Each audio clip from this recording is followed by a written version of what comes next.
As we move next here to our cover story tonight in the state capitol, Florida's Senate president is sitting at the center of just about every major fight.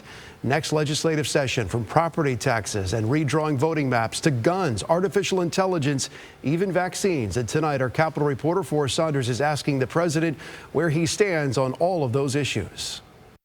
If you want to get property taxes, gun reform, or redistricting done in the next session, you got to get through the Senate. Sir, you are in an interesting position this next session. It seems like you hold a lot of cards. Look, I don't know about holding a bunch of cards. Florida Senate President Ben Albritton gave his 2 cents on much of it Monday, stressing his measure 3 times, cut once approach, and casting himself as a consensus builder who won't simply, quote, do whatever the governor wants. If we happen to agree with the governor on something, it doesn't mean anything other than, well, we happen to agree. When it comes to where and how to cut property taxes, what could be the biggest issue of next session, Albritton said he's committed to finding relief, but also to protecting core local services like police, fire, and EMS. He didn't take a side between the House's slate of ideas or the governor's plan for one big cut, saying there might be a middle ground. We're committed to the proposition of giving relief to Floridians and property tax reduction.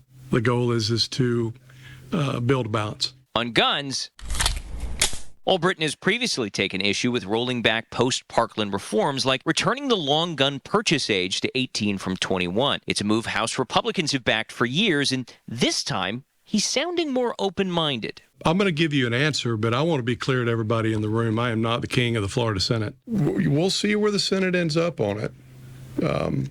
I'll leave it at that. We'll see where the Senate ends up on it. Albritton also reaffirmed commitment to a spring special session on redistricting, giving the U.S. Supreme Court time to weigh in on the legality of the Voting Rights Act. Well, good morning from our state capitol. It's a timeline the governor wants, but House members call it irresponsible due to tight deadlines for candidate qualification. Well, let's just wait and see what happens in the court decision and then make a decision. Sounds reasonable to me. On other topics, Albritton said he was supportive of ending free kill caps for malpractice lawsuits, open to revisiting sovereign immunity caps, and wants to preserve current gun-free zones like schools, courthouses, and government buildings. Florida finds out where he stands on the rest next month when session begins. And we are now just a few weeks away from the start of the next legislative session, set to start January 13th. But there's still a lot to do before that happens, including getting the governor's budget recommendations, which are expected any day now. That's the latest out here at the state capitol.